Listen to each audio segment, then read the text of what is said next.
बंद करो, तासुबबाजी बंद करो, भेदभाव बंद करो, भेदभाव बंद करो, बीडी कल्ला मुर्दाबाद, बीडी कल्ला मुर्दाबाद, अशोक गहलोत मुर्दाबाद, अशोक गहलोत मुर्दाबाद, बीडी कल्ला। मुर्दाबाद। अरे अभी तो ली अंगड़ाई है, आगे और लड़ाई है, अरे अभी तो ली अंगड़ाई है, आगे और लड़ाई है, अभी तो ली अंगड़ाई है। आगे और लड़ाई है। सोतेला बर्ताव बंद करो, बंद करो, बंद करो, सोतेला बर्ताव बंद करो। बंद करो, बंद करो। आज का ये जो विरोध प्रदर्शन है राजधानी जयपुर में अल्बर्ट हॉल के सामने हो रहा है, जिसकी वजह यह है कि आज उर्दू शिक्षक संघ के अध्यक्ष अमीन कायम खानी को राज्य सरकार ने सस्पेंड कर जयपुर से करीब 600 किलोमीटर दूर बांसवाड़ा भेज दिया है। जिसकी वजह यह है, कल शिक्षक दिवस के ऊपर राजधानी जयपुर में बिरला ऑडिटोरियम में शिक्षा मंत्री बीडी कल्ला के भाषण के दौरान उन्होंने अपनी मांग उठाई कि मुख्यमंत्री ने उर्दू से संबंध में जो बजट में घोषणा की है उसका क्रियान्वयन नहीं हुआ। इसके ऊपर कांग्रेस के नेताओं ने उनकी टांगाटोली करके और एक तरह से हमला करके उनको बाहर धकेल दिया। ये उनको धकेलने का कोई अधिकार नहीं था। ये काम उस सरकार में हो रहा है जो सरकार अपने आप को गांधी के उसूलों पर चलने वाली कहती है। ये काम उस बीडी कल्ला की मौजूदगी में हुआ जो अपने आप को सेकुलरवादी कहते हैं। लेकिन शिक्षा मंत्री डॉक्टर बीडी कल्ला को ये मालूम होना चाहिए कि उर्दू है आप जैसे सेकुलर नेताओं की वजह से लाचार जरूर हुई है, लेकिन अपाहिज नहीं हुई। अमीन कायम खानी को हॉल से बाहर धकेलने के बाद आज उनको सस्पेंड करके बांसवाड़ा भेज दिया। उर्दू से मोहब्बत करने वाले लोग अल्बर्ट हॉल के सामने आज अपना एहतजाज कर रहे हैं। बीडी कल्ला को यह भी मालूम होना चाहिए कि उनकी विधानसभा क्षेत्र है, उसमें मेजॉरिटी वोट हैं उर्दू से मोहब्बत करने वाले हैं। उन लोगों ने आपको वोट दिया, आप विधायक बने, मंत्री बने। ये बात मुख्यमंत्री अशोक गहलोत को भी मालूम होनी चाहिए कि उनकी सदारपुरा विधानसभा सीट पे मेजॉरिटी वोट उर्दू से मोहब्बत करने वालों की है, जिन्होंने विधायक बनाया आपको, जिस वजह से आप मुख्यमंत्री बने। ये बात पीसीसी अध्यक्ष गोविंद सिंह डोटासरा को भी मालूम होनी चाहिए, जिनकी सीट के ऊपर मेजॉरिटी वोट है, वो उर्दू से मोहब्बत करने वाला है। लेकिन सेकुलरवादियों की सरकार, जो गांधी के अनुयायियों की सरकार कही जाती है, उसके अंदर एक 3rd ग्रेड के उर्दू टीचर को, जो शुगर का मरीज है, जिसके पैर में जख्म है, कांग्रेस ने के नेताओं ने गुंडाई करके उसको हॉल से धकेल दिया।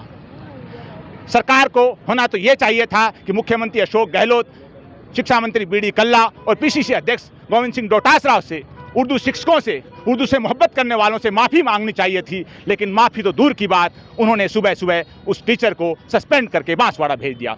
उसी के संदर्भ में आज विरोध प्रदर्शन हो रहा है। सबसे पहले हम जो राजस्थान मदरसा पैरा टीचर संघ है उसके अध्यक्ष सैयद मसूद से बात करना चाहेंगे। मसूद भाई, आप बताइए इसके। कल जो है 5 दिसंबर 2022 को जो शिक्षक दिवस मनाया जा रहा था, उसमें राजस्थान उर्दू शिक्षक संघ के प्रदेश अध्यक्ष जनाब अमीन कायम खानी साहब को आमंत्रण किया गया था। वो उस आमंत्रण के बिहाफ पर ही बिरला ऑडिटोरियम स्टेज सर्किल उस सम्मान में वो गए थे। जब माननीय मंत्री शिक्षा मंत्री जी बीडी कल्ला साहब, जब लाल बहादुर शास्त्री, पंडित जवाहरलाल नेहरू और मुख्यमंत्री अशोक गहलोत साहब का जब बखान कर रहे थे, बता रहे थे कि हमारी सरकार गरीबों की है, अल्पसंख्यकों की है, हमारी सरकार दलितों की है, हमारी सरकार पिछड़ों की है, हमारी सरकार जो हक हुकूक से वंचित है, इन लोगों के साथ हमारी सरकार है। तो उसी दरमियान अमीन कायम खानी ने माननीय मंत्री साहब से सवाल किया कि आपकी सरकार ने चुनाव में जो चुनाव घोषणा पत्र में जो वादे किए थे वो आज 4 साल हो गए, वो पूरे नहीं हुए। इसके अलावा हर साल माननीय मुख्यमंत्री सदन के अंदर हर बार चुनावी घोषणा में हर बार बजट में घोषणा करते हैं कि हम अल्पसंख्यक समाज के लिए ये घोषणाएं करते हैं, लेकिन वो घोषणाएं 4 साल गुजरने के बाद अभी तक वो ज़मीन पे लागू नहीं हुई। मंत्री जी को ये बात इस तरह नागवार गुजरी कि मंत्री जी ने अपने तथाकथित गुंडों के द्वारा उनको अपमानित किया और उसे स्टेज से बाहर निकाला, धक्का मुक्की की गई। मैं समझता हूँ एक तरफ ये अशोक गहलोत सरकार मोदी जी को कहती है कि मोदी जी लोकतंत्र से नहीं चल रहे, देश के तरह में आपका राजस्थान में लोकतंत्र चल रहा है। मैं नहीं समझता कि कल की घटना को देख के राजस्थान में लोकतंत्र चल रहा है। लोकतंत्र की हत्या की गई है। एक शिक्षक का इससे बड़ा अपमान नहीं हो सकता। अगर राजस्थान में जितने भी शिक्षक है अगर उनके अंदर थोड़ा सा भी ज़मीर जिंदा है तो उनको आ जाना चाहिए। और शिक्षक के सम्मान में मैदान में ये सरकार तानाशाह हो चुकी है। इस सरकार के अंदर जिस तरह डिक्टेशन, सरकार का अता पता नहीं, सरकार की घोषणाएं इम्प्लीमेंट नहीं, जिस समाज ने इस सरकार को चुनने में पूरा तन मन धन सब अर्पण किया, सरकार ने ये दिखाया।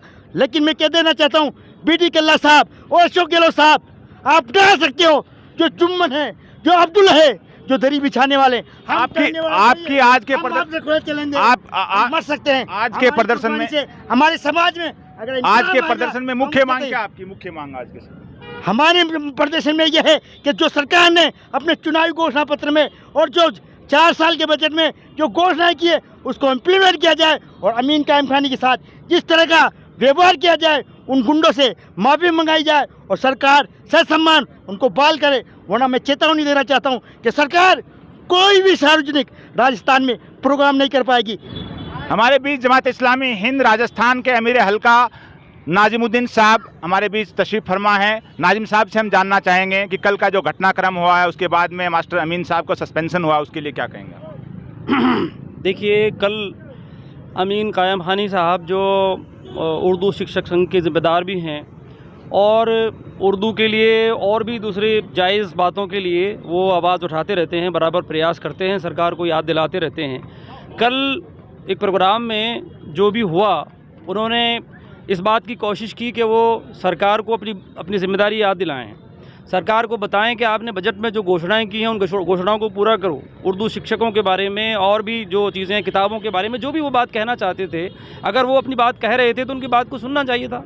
ये तो बल्कि सरकार को उनकी ज़िम्मेदारी याद दिलाने का काम कर रहे थे, वो तो अच्छा काम कर रहे थे। लेकिन उसके जवाब में मंत्री जी वहाँ थे, मंत्री या उनके लोगों ने, सरकार के लोगों ने या कांग्रेस पार्टी के लोगों ने जो सलूक उनके साथ किया है, हमें कहते हैं कि वो बहुत ही शर्मनाक है, बहुत ही निंदनीय है। इस पर सरकार को, उसको मंत्री जी को भी माफ़ी मांगनी चाहिए, उन लोगों को भी माफ़ी मांगनी चाहिए। और अमीन कायम खानी के साथ जो किया है अभी, और ये बाद में जो पता चला कि उनको निलंबित कर दिया गया है, उसके निलंबन को फ़ौरन बहाल करना चाहिए, फ़ौरन बहाल करना चाहिए। बहुत ही गलत है, ये बिल्कुल गलत कदम है। और अगर ऐसा नहीं किया गया और इन जायज़ मांगों की तरफ तवज्जो नहीं दी गई तो फिर शिक्षक ही नहीं, समाज के लोग भी और तमाम लोग जो है वो सरकार के ख़िलाफ़ फिर लोगों को आगे आना होगा और इनकी सरकार की जो नीतियां हैं इनके ख़िलाफ़ एक बड़ा संघर्ष करना होगा। अमीन कायम खानी को अति शीघ्र बहाल किया जाए और जो मुख्यमंत्री ने बजट में घोषणा की है उन उर्दू की मांगों को, मदरसा पैरा टीचर की मांगों को तुरंत उनको एक्सेप्ट किया जाए, उनका क्रियान्वयन किया जाए। अगर ऐसा नहीं हुआ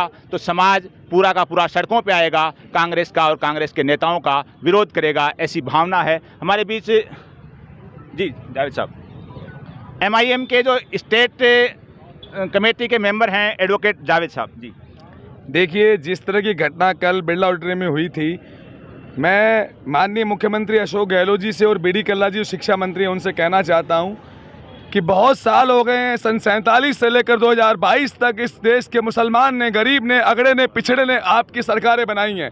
चाहे सेंट्रल में देख लीजिए, 55 साल आपने राज किया है। लेकिन ये जो आपकी अति है ना कि मुसलमानों का वोट लेना, मुसलमानों को सिरे से नकारना, जनाब 2023 दूर नहीं है। मैं MIM पार्टी की तरफ से एज ए स्पोक्स पर्सन ये कहना चाहता हूं कि आज 1 लाख लोग हमारे से 3 महीने के अंदर हमारे मेंबर बन चुके हैं और इंशाल्लाह राजस्थान के अंदर 2023 में पतंग उड़ेगी। ये मदरसा पैरा टीचर्स भी नियमित होंगे। और जिस तरह शिक्षकों का अपमान हो रहा है, आज अमीन कायम खानी साहब को मैंने देखा है कि उनका संघर्ष रोड पे जिस तरह 20 साल रहा है, मैं आज पार्टी मेंबर बने मुझे 3 महीने हुए, लेकिन मैंने उनके साथ रोड पे संघर्ष किया है। और मैं अमीन कायम खानी साहब को ये कहना चाहता हूं कि हमारी पार्टी, हमारे राजस्थान के सदर और हमारे जो राष्ट्रीय अध्यक्ष हैं बैरिस्टर असदुद्दीन ओवैसी साहब, ये आपके साथ खड़े हैं। हर जगह हम आपकी पूरी मदद करेंगे। हम सरकार को ये कहना चाहते हैं कि जिस तरह का आपने जो ये कांड किया है, इस कांड पे पहली बात तो आप माफ़ी मांगें, अमीन कायम खानी को आप बहाल करें। अगर आपने अगले 7 दिन के अंदर तुरंत प्रभाव से कोई काम नहीं किया तो हम आपको बता रहे हैं कि MIM पार्टी पूरे डिस्ट्रिक्ट हेडक्वार्टर पे एक आंदोलन करेगी और वहां पर आपको हर जगह, क्योंकि जनाब जिस सत्ता में आप बैठे हैं ना, 96 सीटें इसी मुसलमान के वोट से आपको मिली हैं जनाब। चाहे बीडी कल्ला साहब हो, चाहे राजेंद्र पारिक हो, चाहे गोविंद सिंह डोटासरा यहाँ के प्रदेश अध्यक्ष हो, चाहे मुख्यमंत्री अशोक गहलोत क्यों ना हो। हम उनको चेताना चाहते हैं, इस मुसलमान के सब्र की परीक्षा मत लीजिए। इस मुसलमान ने आपको बड़ी शिद्दत के साथ वोट किया है, आपने हमेशा बीजेपी का डर दिखा के वोट लिया है, लेकिन आज हमारी क़यादत मजबूत करने के लिए हमारा शेर बैरिस्टर असदुद्दीन ओवैसी आ चुका है। और मैं फारूक साहब आपसे वादा कर रहा हूँ, राजस्थान की गांव-गांव, गली-गली, ढाणी-ढाणी मैं अपनी इज्जतदार माँ बहनों, बुजुर्गों के पास जाऊंगा, मेरे युवा दोस्तों के पास जाऊंगा और उनको बताऊंगा कि अगर आपकी पूरे हिंदुस्तान में कोई पैरवी कर सकता है तो बैरिस्टर असदुद्दीन ओवैसी कर सकता है। MIM को मजबूत कीजिए, इन 15 महीनों को सहन कर लीजिए, कोई फर्क नहीं पड़ता, लेकिन 15 महीने बाद आपका राज आएगा इंशाल्लाह। शुक्रिया जी भाई। आपको SDPI से क्या पोस्ट है आपके पास? जिला अध्यक्ष जफर अहमद। जिला अध्यक्ष जफर अहमद SDPI। जी आप कहिए। मैं सबसे पहले तो आप सभी साथियों को और इस हिंदुस्तान में सभी कांग्रेसियों को ये बता देना चाहता हूँ कि उर्दू जो है इस नेशनल लैंग्वेज, जो हिंदुस्तान की 16 जो राष्ट्रीय भाषाएं हैं उसमें से एक उर्दू भी है, और उसी उर्दू के साथ ऐसा भेदभाव किया जा रहा है आज। ये भेदभाव हम लोग बर्दाश्त नहीं करेंगे बिल्कुल भी। और SDPI की तरफ से मैं आज आपको ये मैसेज देना चाहता हूँ, और माननीय मुख्यमंत्री अशोक गहलोत और मंत्री बीडी कल्ला ये कान खोल कर सुन लें कि अगर अमीन कायम खानी साहब के साथ में उनको अगर बहाल नहीं किया गया और उनके साथ अगर इस तरह का भेदभाव किया गया तो SDPI एक उग्र आंदोलन करेगी, उग्र प्रदर्शन करेगी, और उसके लिए कांग्रेस गवर्नमेंट आगे तैयार रहे। मैं जफर अहमद, SDPI जयपुर जिला अध्यक्ष। अमीन कायम खानी को बहाल नहीं किया गया तो SDPI अन्य संगठनों को लेकर के और पूरी आवाम के साथ में उग्र प्रदर्शन करेगी, जिसके लिए पूरी तरह से सरकार जिम्मेदार होगी। ये SDPI के जो जिला प्रेसिडेंट हैं जयपुर के, उनका कहना है। हमारे बीच सैयद जो अनवर शाह साहब मुस्लिम प्रोग्रेसिव फेडरेशन के को कन्वीनर हैं, वो मौजूद हैं। अनवर साहब, देखिए, ये जो संवैधानिक संरक्षण मिला है उर्दू को 16 भाषाओं में, 20 करोड़ लोगों की ये भाषा है, और उसके साथ ये अत्याचार और भेदभाव किया जाना बड़ा शर्मनाक है।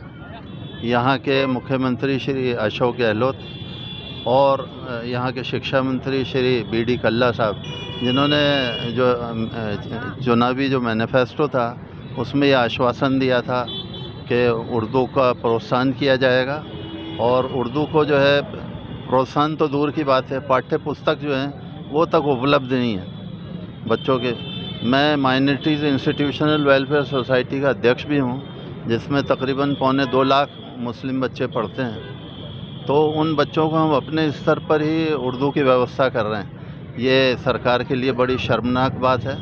जो योद्धा उर्दू के लिए रात दिन प्रयत्नशील रहा है, कोशिश की है, जिसने रात दिन जो है उर्दू का अलग जगाया है, उसके साथ केवल उस कार्यक्रम में जो शिक्षक दिवस का कार्यक्रम था उसमें ज़रा सी ऊंची आवाज़ से बोलने का परिणाम ये है, हक बात सामने रखने का परिणाम ये है कि उसको सस्पेंड कर दिया जाए। इससे बड़ी दुखद और शर्मनाक घटना कोई हो नहीं सकती है। शिक्षक दिवस के प्रोग्राम में ऊंची आवाज़ में हक बात के लिए बोलना सरकार को नागवार गुजरा। हमारे बीच एडवोकेट मुजाहिद साहब, मिली काउंसिल के प्रवक्ता और MIM के स्टेट जो कमेटी है उसके मेंबर हैं, एडवोकेट सैयद मुजाहिद साहब। मुजाहिद साहब, आप इस प्रकरण पे क्या कहेंगे? देखिए, ये वो चीज़ हो रही है कि जब अंग्रेज़ों के ज़माने में जो हिंदुस्तानियों के साथ हुआ करता था, वही आज मैं देख रहा हूँ कि ख़ास तौर से मुसलमानों के साथ हो रहा है। मुसलमानों को इतना जलील किया जा रहा है। बीजेपी कर रही है तो जो कर रही है, लेकिन बड़े शर्म की बात है कि जिन लोगों के ऊपर मुसलमानों के एहसानात हैं वो भी हमारे साथ बगावत कर रहे हैं। बड़े शर्म के साथ कहना पड़ रहा है कि कांग्रेस गवर्नमेंट के जो शिक्षा मंत्री हैं, जिन्होंने हमारे भाई अमीन कायम खानी के साथ एक जायज़ मांग को उठाते हुए कोई बात कही और उन्हें फ़ौरन सस्पेंड भी कर दिया गया और उन्हें बांसवाड़ भी भेज दिया गया। बहुत ही शर्म की बात है। मुझे बड़े अफसोस के साथ कहना पड़ रहा है, जिस कांग्रेस को हम पहले सेकुलर पार्टी कहा करते थे, वो भी एक ताज्जुब की पार्टी हो गई, और इंशाअल्लाह 2023 में इसका बदला इन्हें बिल्कुल मिल जाएगा। कोई भी मुसलमान अब इन्हें वोट कतई नहीं देगा। ख़ास तौर से मैं उन मुस्लिम विधायकों से भी कहना चाहता हूं जिनका खुद का मैटर है, उर्दू उनके घर में भी पढ़ी जाती है, वो भी चाहते हैं कि उर्दू को फ़रोग़ मिले, मुसलमानों की बातों को फ़रोग़ मिले, और बजट के अंदर जो मुसलमानों के लिए घोषणाएं हुई हैं उनका हक उन्हें मिले। बड़े ताज्जुब की बात है कि हक मांगने पर हमें सज़ा मिल रही है। ऐसी जो पार्टियां हैं इंशाल्लाह 2023 में और भी बहुत सारी पार्टियां आ रही हैं। AIM यहाँ राजस्थान में दस्तक दे चुकी है और इंशाल्लाह AIM पार्टी और दीगर जो भी मुस्लिम ऑर्गेनाइजेशन है सब मिलकर इनके साथ दलित, वंचित और जो भी पार्टियां हैं इसका मुकाबला करेंगी और इन्हें धूल चटाएंगी।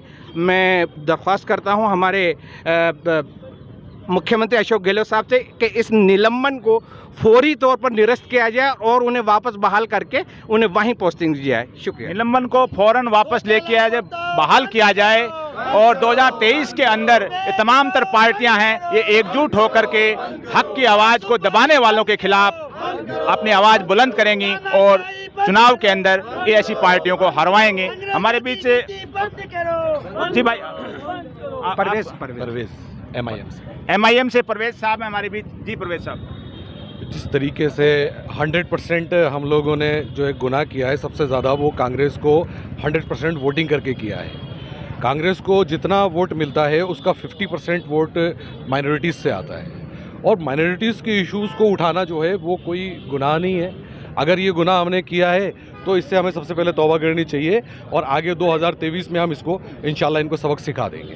2023 में इनको सबक सिखा दिया जाएगा। जो पार्टियां हैं वो हक की आवाज़ को, जायज़ आवाज़ को दबाने की कोशिश कर रही हैं। शोएब भाई हमारे बीच हैं। शोएब भाई, शोएब भाई रहेगा तो मैं आपसे दरख्वास्त करता हूँ मुसलमानों से एज ए भीम आर्मी का कार्यकर्ता कि आपको अगर अपना हक चाहिए तो यलगार करिए और इंशाअल्लाह ताला 2023 के अंदर जवाब दीजिए। अल्लाह कामयाबी देने वाला। ये थे शोएब भाई, रिटायर्ड एयरफोर्स कर्मी और भीम आर्मी से इनका ताल्लुक है। मुकर्रम भाई SDPI जनरल सेक्रेटरी। जी भाई। जी मैं इतना ही कहना चाहूँगा कि यहाँ पर बात अल्पसंख्यक की हो रही है, लेकिन अल्पसंख्यक में और भी बहुत कुछ आता है। लेकिन यहाँ जो भेदभाव हो रहा है वो एक तरफा कांग्रेस के पुश्तैनी वोटर मुसलमानों के साथ हो रहा है, जिन्होंने आज़ादी से लेकर आज तक कांग्रेस को वो इज़्ज़त बख्शी है जिसके लायक वो नहीं थी मेरे हिसाब से। तो SDPI के प्लेटफॉर्म से मैं ये कहना चाहता हूँ कि जिस तरह उर्दू आंदोलन में हम लोगों ने उनको पूरा सपोर्ट दिया था उर्दू आंदोलन में और उसको कामयाब किया था, अमीन कायम खानी साहब के साथ हम ये नाइंसाफ़ी नहीं होने देंगे और एक आंदोलन खड़ा करेंगे। अगर 7 दिन के अंदर उन्हें बहाल नहीं किया गया और बाइज्जत उन्हें वापस नहीं लाया गया तो SDPI की तरफ से एक बड़ा आंदोलन होगा और तमाम मुस्लिम संगठन और पार्टियों को साथ लेकर हम ये आंदोलन करेंगे। और ये जो टांगा तोड़ी करके उनको बाहर किया गया है, इंशाल्लाह 2023 में हम कांग्रेस की टांगा तोड़ी करके बाहर करके दिखाएंगे इस सीट से। कांग्रेस को याद होना चाहिए कि उसने आज तक जो भी पाया है वो इसी मुसलमान वोटर की वजह से है। कुछ मुसलमान जो बिकाऊ कांग्रेस के अंदर मौजूद है, जिनका ज़मीर मर चुका है, मैं उनसे भी कहना चाहूँगा कि ये आखिरी मौका है तुम्हारे पास, या तो वापस लौट कर आ जाओ, वापस लौट कर आओ और इन कांग्रेस को दिखाओ कि हमारे बिना तुम कुछ भी नहीं थे और ना हो ना रहोगे। तो मैं यही कहना चाहूँगा तमाम मुसलमानों से कि एक प्लेटफॉर्म पे आएँ और अमीन कायम खानी साहब के लिए आवाज़ उठाएँ। अमीन कायम खाने की बहाली के लिए आवाज़ उठाएं। सरकार ऐसा नहीं करेगी तो बड़े पैमाने पर प्रदर्शन किया गया। जी भाई।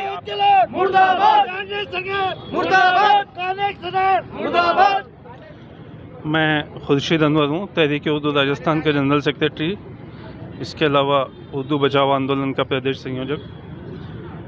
जहाँ तक उर्दू की बात है तो उसको संविधान में प्रोटेक्शन मिला हुआ है, तहफ़्फ़ुज़ मिला हुआ है और हमें यह हक़ है कि हम अपनी मादरी ज़बान में तालीम हासिल कर सकते हैं। और उसी को लागू करने के लिए अलग अलग प्रोविज़न सरकार ने किए हैं। उसी को लागू करने के लिए लगातार संघर्ष हुआ, स्टाफिंग पैटर्न के ख़िलाफ़ संघर्ष हुआ। उसका नतीजा यह हुआ कि डोटासरा जी ने विधानसभा में कहा कि किसी एक बच्चे के साथ नाइंसाफ़ी नहीं होगी। उसका नतीजा ये हुआ कि मुख्यमंत्री जी ने अपनी बजट घोषणा में 1000 उर्दू की सीट करी, लेकिन अधिकारियों की हठधर्मिता की वजह से या आप नीयत में खोट के लीजिए, उसकी वजह से वो लागू नहीं हुआ। बीच में डोटासरा जी के साथ जब समझौता हुआ तो ये यहाँ तक बात आई थी कि उर्दू मीडियम स्कूल तक प्रारंभ होंगे। एक भी उर्दू मीडियम स्कूल प्रारंभ नहीं हुआ। उर्दू की किताबों के संबंध में कोई सुधार नहीं हुआ। जहाँ तक अमीन भाई की बात है तो 5 सितंबर शिक्षक सम्मान समारोह राज्य स्तरीय हो रहा है। शिक्षक कौन होता है? शिक्षक की जिम्मेदारी क्या है? शिक्षक वो होता है जो अपने बच्चों में नैतिकता का पाठ पढ़ाए, उनमें साहस का पाठ पढ़ाए, उनको अधिकार लेने की बात बताए। अमीन कायम खानी ने कौन सी मांग रखी? उन्होंने अपनी मांग नहीं रखी, उन्होंने वेतन नहीं मांगा। अमीन कायम खानी ने अपने लिए कोई सुविधा नहीं मानी। अमीन कायम खानी साहब ने कोई ट्रांसफ़र की बात नहीं की। उन्होंने बात की बच्चों के हक़ की बात। उन्होंने वो बात की जिसे मुख्यमंत्री ने माना है। उन्होंने वो बात की जिसके लिए सारी कैबिनेट ने जिसको स्वीकार करा है। कि उर्दू के पद भी बढ़ेंगे, सीट भी दी जाएगी। मुख्यमंत्री ने तो यहाँ तक कहा कि 10 बच्चों पर उर्दू की सीट दी जाएगी, लेकिन एक भी एलिमेंट्री स्कूल में उर्दू आज तक शुरू नहीं हुई। अमीन कायम खानी ने ऐसा कुछ नहीं मांगा था जो मुख्यमंत्री ने घोषित नहीं किया था, वही चीज़ मांगी जो मुख्यमंत्री ने बजट में घोषणा की, ऐसा इनका मानना है, लेकिन उनका क्रियान्वयन नहीं किया गया। ऊपर से अमीन कायम खानी का सस्पेंशन जरूर कर दिया। मेरा मानना है कि वास्तव में शिक्षक सम्मान का हकदार उस दिन अगर कोई था तो अमीन कायम खानी था, जिसने बच्चों के हक की बात की, जिसने चापलूसी नहीं की, जिसने सरकार की चापलूसी नहीं की। इसलिए अमीन कायम खानी को जिन्हें इनाम मिलना चाहिए था, उन्हें उसके बदले में सजा मिली है, निलंबन मिला है। मैं तहरीक उर्दू राजस्थान के महासचिव होने के नाते पूरे राजस्थान के उर्दू चाहने वालों से आह्वान करता हूँ कि अमीन कायम खानी साहब के साथ, उर्दू से मोहब्बत करने वाले इस आदमी के साथ जो नाइंसाफ़ी हुई है, जब तक उनको इंसाफ नहीं मिल जाता, और उनका इंसाफ खाली ये नहीं है कि उन्हें बहाल कर दिया जाए, उनका इंसाफ ये है कि हर उर्दू पढ़ने वाले बच्चे तक किताब पहुंचे। उनका इंसाफ ये है कि जो भी उर्दू पढ़ना चाहता है उसको टीचर अवेलेबल हो, जिस स्कूल में नॉर्म्स के अनुसार उर्दू हो सकती है वहाँ उर्दू लागू की जाए। इसी तरह से जो एक भेदभाव हो रहा है कि उर्दू अगर पढ़ना है तो मैपिंग होगी, संस्कृत पढ़ना है या दूसरे सब्जेक्ट पढ़ना है तो मैपिंग नहीं होगी, इसे ख़त्म किया जाए। PFI से हमारे बीच खालिद मंजूर साहब हैं। खालिद साहब, आप बताइए कल के इस प्रकरण। जी, बहुत ही अफसोसनाक कल बात हुई है जो भी हमारी सरकार की तरफ से हुई है। इस तरह की जो है हरकत कांग्रेस सरकार के अंदर हमें कतई उम्मीद नहीं थी कि इस तरह से ये ऐसा बर्ताव किया जाएगा उनके साथ, जो कि अपने एक जो भाषा, भारत की एक भाषा है, उसके लिए आवाज़ उठा रहे थे, जहाँ बच्चों के लिए पढ़ने के लिए स्कूलों में किताबें नहीं है उर्दू की, और उर्दू के टीचर्स नहीं प्रॉपर सब जगह पर मौजूद नहीं है। उस बात को कई महीनों से, कई सालों से उठाते आ रहे हैं, लेकिन उनकी बात मानने के बजाय और सरकार ने उनके खिलाफ ही एक्शन ले लिया, जो कि बहुत बड़ा एक भेदभाव वाली बात है। सरकार में इंसाफ नहीं हुआ है, ये नाराज़गी है। और हमारे बीच से मदरसा पैरा टीचर एसोसिएशन है, उसके शकील भाई हैं। शकील भाई, आप बताइए। सर, मेरे को तो बड़ा अफसोस की बात है, मैंने मेरे जीवन में ये पहला प्रकरण देखा, और इतनी तानाशाही मैंने पहली बार देखी कि एक शिक्षक को जो है एक इनाम बड़ा जो दिया है शिक्षक दिवस पे, वो एक काबिल तारीफ़ है बीडी कल्ला के लिए। बीडी कल्ला साहब को मैं कहना चाहूँगा कि आप तो धन्यवाद के पात्र हो।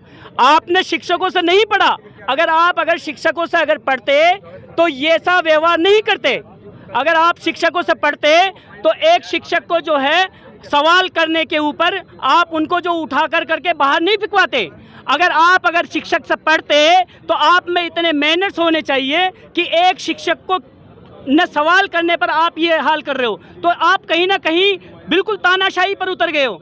आपके सामने कोई अगली आपकी गलतियां बता रहा, आपके जो विचार है, आपकी जो मैनिफेस्टो में जो आपने कहा है, और जो 21-22 के सेशन में जो घोषणा की थी उसी पर सवाल किया गया था, आप उसको इम्प्लीमेंट करना ही नहीं चाहते। यानी आप सिर्फ ढकोसलेबाजी का चाहते हो, आप सिर्फ दिखावा चाहते हो, उर्दू को बदनाम करना, उर्दू की तरक्की नहीं होना, और ये उर्दू के साथ में नाइंसाफ़ी करना, कहीं ना कहीं आपके अंदर एक पाप घुसा है। अगर इतने ही सच्चे होते तो अमीन साहब आपसे अकेले में भी मिले कई बार, लेकिन आपने उनको सिर्फ आश्वासन देते हुए आज इतने साल हो गए, प्राइमरी में शिक्षक नहीं है, किताबें अभी तक मदरसों तक भी नहीं पहुंची है कई जगह, और स्कूलों में भी किताबें नहीं पहुंची है। क्यों? आखिर ये सारा का सारा दोगलापन अमीन कायम खानी साहब के साथ में क्यों हुआ? हम सिर्फ यही कहना चाहते हैं, अगर हक को दबाओगे तो याद रखो आपने कोई जमाने का ठेका नहीं ले रखा। जिंदगी जब तक का ठेका नहीं ले रखा कुर्सी का, एक दिन ऐसा भी आएगा कि पता चला कि विधानसभा से बाहर आपको देखने को मिल जाए। हमारे बीच भाई, आप किससे हैं? MIM से। Advocate Kashif Zuberi, state committee member. आप कमेटी मेंबर, लीगल एड भी हैं इसके। ये एक्सपेक्टेड था कांग्रेस से कि कांग्रेस इसी तरह का व्यवहार करेगी, चाहे कांग्रेस हो या बीजेपी हो, ये एक ही सिक्के के दो पहलू हैं। कांग्रेस हमारी भाषा पे वार कर रही है, जबकि बीजेपी हमारे कल्चर पे वार कर रही है। आर्टिकल 25 to 29 जो हमें कॉन्स्टिट्यूशन में मिले हैं, इसका क्लियर वायलेशन है ये। मेरी कांग्रेस सरकार से भी यही मांग है कि कांग्रेस सरकार अमीन कायम खानी साहब का तुरंत निलंबन जो किया गया है वापस ले, क्योंकि कांग्रेस के अंदर एक विचारधारा बन चुकी है कि जो भी मुस्लिम मुद्दों की बात करेगा, इससे पहले जो अकील साहब थे उनका ट्रांसफ़र सिर्फ इसलिए कर दिया गया कि उनके भाई ने MIM ज्वाइन की थी, और यहाँ पर अमीन कायम खानी का ट्रांसफ़र इसलिए कर दिया जाता है क्योंकि मुस्लिम हुकूक़ की बात करते हैं। तो कांग्रेस या बीजेपी हो, दोनों मुस्लिम हितैषी पार्टियां नहीं हैं जो मुस्लिम तुष्टीकरण करते हैं, चाहे बीजेपी और कांग्रेस, एक ही सिक्के के दो पहलू हैं। यासीन खान जी चायनान कायम खानी वसावली विरासत संरक्षण समिति के स्टेट कमेटी मेंबर हैं। हाजी यासीन साहब, अभी जो सरकार ने दमनकारी नीति अपनाई है अमीन कायम खानी साहब के साथ, वह बहुत ही शर्मनाक बात है। काफ़ी टाइम से ये अपनी आवाज़ को उठा रहे थे उर्दू शिक्षा के बारे में।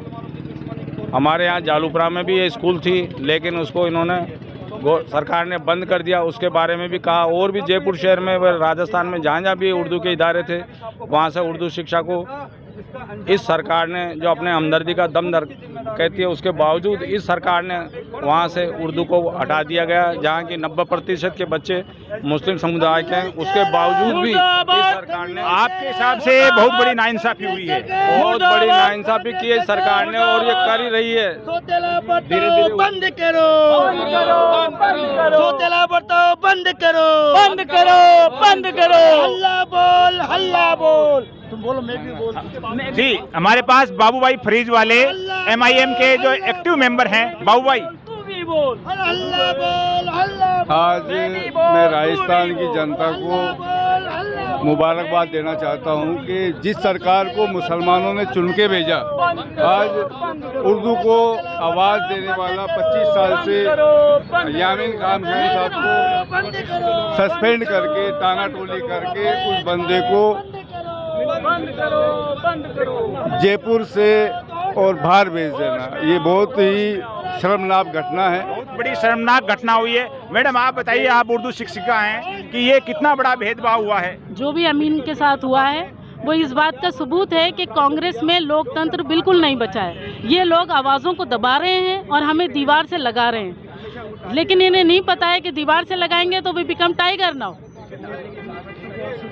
और अमीन के साथ जो भी किया उसको, उनको निलंबन को बहाल करना चाहिए उन्हें, और उनको उर्दू शिक्षा जो है वो बहाल करनी चाहिए सबसे पहले, जो उनकी डिमांड थी।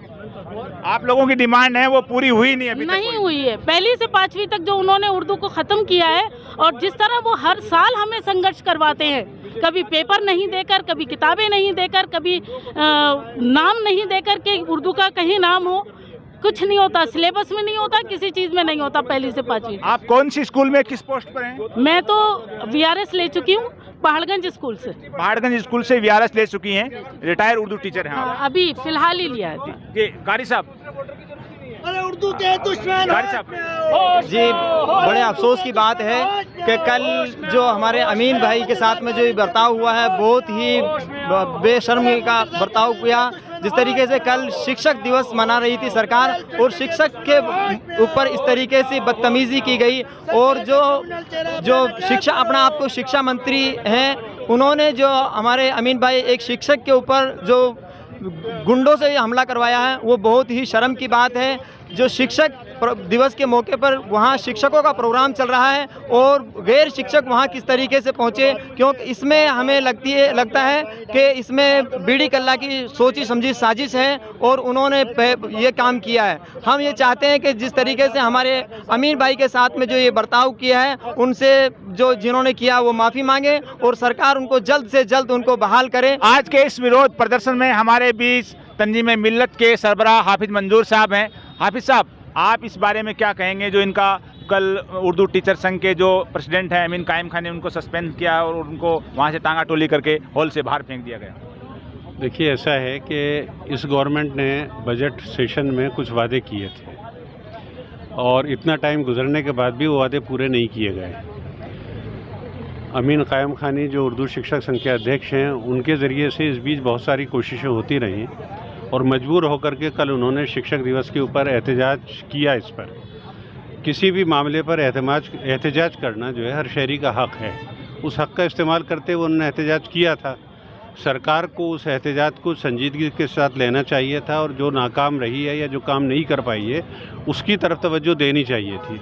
उसको छोड़ करके सरकार ने ये किया कि तो हॉल से उन्हें बाहर निकाल दिया गया और दूसरा ये है कि सज़ा के तौर पर उन्हें सस्पेंड भी कर दिया और बांसवाड़ा जो है उनका ट्रांसफ़र भी कर दिया, APO कर दिया शायद। तो ऐसी सूरत के अंदर सरकार का ये जो कदम है ये जो है सरासर निंदनीय है और गैर जमहूरी है। हमारा मुतालबा फौरी तौर पे तो ये है कि उनको वापस बहाल किया जाए और यथास्थिति जो जहां वो पहले पोस्टेड थे वहां पोस्ट किया जाए। सरकार अगर ऐसा नहीं करती है तो आज के बाद या थोड़ा सा हम इंतज़ार कर लेंगे, उसके बाद इसको जन आंदोलन की शक्ल दी जाएगी। जैसा कि वसुंधरा राजे के सरकार में तहरीक उर्दू राजस्थान ने जो है तहरीक चलाई थी और वसुंधरा राजे गवर्नमेंट के घुटने टिका दिए थे, इसी तरीके से तहरीक उर्दू राजस्थान के कन्वीनर की हैसियत से मैं ये ऐलान कर रहा हूँ कि अगर मौजूदा सरकार ने भी उर्दू के साथ सोतेरा रवैया इख्तियार करना न छोड़ा तो हम तहरीक उर्दू के बैनर के ज़रिए से पूरे राजस्थान में तहरीक चलाएंगे। हाफिज़ मंजूर साहब तहरीक उर्दू राजस्थान के कन्वीनर भी हैं और वो चेतावनी दे रहे हैं सरकार को कि अगर इनको बहाल नहीं किया गया और उर्दू की तमाम तर मांगें नहीं मानी गई तो हम सरकार को घुटनों के बल ला देंगे। एडवोकेट एजाज साहब हमारे बीच हैं, जो मास्टर अमीन साहब को जो कल जो उनके साथ ज्यादती हुई है, उनको जो सस्पेंड किया गया, उसके बारे में आपका क्या कहना है? मेरा तो ये मानना है कि कांग्रेस सरकार में वैसे तो सभी मंत्री आरएसएस कैडर के ही हैं और स्पेशली जो शिक्षा मंत्री जो बनाया जा रहा है वो नागपुर से परमिशन लेके बनाया जा रहा है। कल आमीन साहब ने ऐसा क्या कह दिया कि उनको उठा के गुंडे उठा के ले गए थाने पर, और थाने पर जाके उनके साथ जो हमला हुआ उसके बाद उनकी एफआईआर दर्ज नहीं हुई। और उन्होंने मांग क्या थी उनकी मांग तो सिर्फ किताबों की थी कि स्कूलों में 3 सालों की किताबें नहीं आ रही है, मुख्यमंत्री ने जो बजट घोषणा में किया उनको लागू नहीं किया जा रहा है।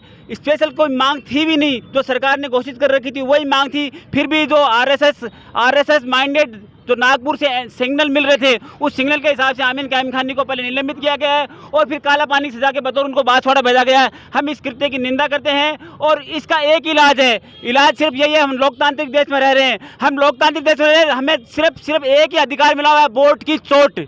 वो वोट की चोट हमें मारनी पड़ेगी। इस सरकार के जितने भी मंत्री हैं जो सिर्फ मुस्लिम बहुल्य वोटों जीत के आए हैं, अगर मुसलमान वोट नहीं देते, अगर उर्दू प्रेमी वोट नहीं देते तो इनका एक भी मंत्री चुनाव जीत के नहीं आता। इंशाअल्लाह अगली बार चुनाव में हम इनको सबक सिखाएंगे। मारो बचिड़ो चोराचू पीछो छूटे चोराचू, मारो बचिड़ो चोराचू पीछो छूटे चोराचू, मारो बचिड़ो चोराचू, मारो बचिड़ो चोराचू। बीड़ी कल्ला मुर्दाबाद, बीड़ी कल्ला मुर्दाबाद, बीड़ी कल्ला मुर्दाबाद, अशोक गहलोत मुर्दाबाद, अशोक गहलोत मुर्दाबाद। हमारे बीच रकमा के जो पदाधिकारी हैं, प्रदेश अध्यक्ष रकमा से जो प्रदेश अध्यक्ष हैं मोहम्मद हनीफ साहब। जी हनीफ साहब। हाँ, अस्सलाम वालेकुम। मैं रकमा प्रदेश अध्यक्ष एसएस से इस पूरे प्रकरण की निंदा करता हूँ और जो उर्दू के साथ आज तक ये भेदभाव होता रहा है उस भेदभाव के हम पूरी तौर से निंदा करते हैं और रकमा इसका समर्थन करता है कि ये जो भी इन्होंने प्रोटेस्ट कर रहे हैं ये बिल्कुल उचित है। आज तक जो भी इन्होंने अपने घोषणा पत्र में कहा है वो लागू नहीं कर रहे हैं, या इसी तरह मतलब अगर ये भेदभाव करते रहे तो आने वाले समय में हमारे सभी मतलब संगठनों को और इनको और हमारी खास तौर से कम्युनिटी को बहुत नुकसान होगा। हमारे पास खुर्शीद साहब कायम खानी विरासत हैं, वंशावली संरक्षण समिति के स्टेट कमेटी मेंबर हैं। खुर्शीद साहब रतनगढ़। जैसा कि कल पता चला, न्यूज़ चैनल्स में भी देखा, बिरला ऑडिटोरियम में शिक्षक दिवस पे श्रीमान बीडी कल्ला साहब का प्रोग्राम हो रहा था। प्रोग्राम तो ये था कि शिक्षा के ऊपर शिक्षकों को प्रोत्साहन देना, उनको एक तरीके से प्रशस्ति पत्र देना, ये सब प्रोग्राम चल रहे थे। श्री आमीन कायम खानी ने सिर्फ अपने मुद्दे पे, जो कि उनका बरसों से चला आ रहा है, खाली उस पर लिपापोती करती है कांग्रेस सरकार और उसके लिए कुछ किया नहीं। अपना उन्होंने मुद्दा उठाया, उसी मुद्दे को लेके उन्हीं के कांग्रेस के जो लोग हैं, पता नहीं वो कहाँ से आए, इनवाइट भी थे कि नहीं थे, उठा के उनको इस तरह से लेके चले गए जैसे किसी मुजरिम को लेके जाते हैं। हम इस घटना की कड़ी निंदा करते हैं और आमीन कायम खानी साहब को जो अभी हटाया गया पद से या उनके जो खिलाफ कार्रवाई हुई है, हम गवर्नमेंट से मांग करते हैं कि उनको जल्द से जल्द बहाल किया जाए। हमारे बीच मुस्लिम प्रोग्रेसिव फेडरेशन के जो कन्वीनर हैं अब्दुल सलाम जौहर साहब हैं। जौहर साहब, आप बताइए जो कल का प्रकरण हुआ उसमें। देखिए, कल का जो प्रकरण है वो दुखद है और निंदनीय भी मैं कह सकता हूँ, इसलिए कि एक तो सरकार की गैर जिम्मेदारी कि सरकार उर्दू के साथ में जो उसने वादे किए वो खुद ही पूरा नहीं कर रही है, जो बजट में उसकी घोषणाएं थी वो पूरा नहीं कर रही है। आखिर कितने प्रतिवेदन और कितने लोग मिलकर उनसे बात कर रहे हैं जब किसी भी मांग को आप इम्प्लीमेंट नहीं कर रहे हैं। आज स्कूलों के अंदर जो बच्चों के लिए टीचर नहीं है, टीचर का प्रॉपर अपॉइंटमेंट नहीं है, उर्दू पढ़ने वाले जो बच्चे हैं उनको ज़बरदस्ती दूसरे सब्जेक्ट दिए जा रहे हैं, उर्दू की किताबें नहीं है। आप देखिए कि जब किताबें नहीं है, सेशन शुरू हो चुका है, एग्ज़ाम हो रहे हैं और आज तक किताबें नहीं है। अब अगर इस तरह की बात को रखना और कहना और रेगुलर कहा जा रहा है तो सरकार नहीं सुन रही है, तो सरकार आखिर चाहती क्या है? क्या उर्दू को ख़त्म करना चाहती है? सरकार आखिर चाहती क्या है? क्या सरकार उर्दू को खत्म करना चाहती है? यानी लोगों में ज़बरदस्त रोष है कल के प्रकरण को लेकर के। हमारे बीच ऑल इंडिया इमाम काउंसिल के मौलाना जावेद साहब हैं। मौलाना जावेद साहब जी, दरअसल ये हमारे जो हम कर रहे हैं ना, उसी का हमें फल मिला है। लोग समझ नहीं पा रहे हैं, अभी भी समझनी चाहिए और होश में आनी चाहिए, क्योंकि हम उनसे मांगा ही क्या है? वही जो हमसे छीन रहे हैं वही तो मांग रहे हैं ना। उर्दू हमारी ज़ुबान है, उर्दू हमारे जुर्रतमंदाना कारनामों की निशानी है, वो हमसे छीना जा रहा है। ये प्लानिंग के तहत है। ये नाम बदलना, उर्दू को ख़त्म करना, ये कोई मामूली बात नहीं है या जाने अनजाने में नहीं हो रहा है। ये बहुत बड़ी साजिश है। ये आरएसएस के एजेंडे पे ये काम करने वाली गवर्नमेंट है और इसी तरीके से उर्दू को ख़त्म कर रही है। हमारी जो है ये पुरजोर मांग है सरकार से कि जो अमीन कायम खानी का जो निलंबित हुआ है, जो उसको सस्पेंड किया, ये गलत है। ये आपके बदले की भावना में उठाया हुआ कदम है। इसको तुरंत रूप में इसको कैंसिल किया जाए, इस आदेश को, और उनको पुनर्बहाल किया जाए। अगर ऐसा नहीं होता है तो इसका मतलब ये है कि सरकार की नीयत साफ नहीं है और वो बदले की भावना में काम कर रही है और उसका सरकार और पार्टी को आगे खमियाजा भुगतना पड़ेगा और आवाम का भी जो गुस्से का सामना करना पड़ेगा। जो विरोध प्रदर्शन हो रहा है ये करीब 5 बजे शुरू हुआ था और शाम हो गई है। विरोध प्रदर्शन के अंदर प्रदर्शनकारियों का ये भी प्रोग्राम है कि शिक्षा मंत्री बीडी कल्ला हैं, उनके पोस्टर को यहाँ जलाया जाए विरोध प्रदर्शन के तौर पे। तो अभी ये लोग अपना ये कार्यक्रम शुरू करेंगे। शाम हो चुकी है। बीडी कल्ला मुर्दाबाद, मुर्दाबाद, मुर्दाबाद।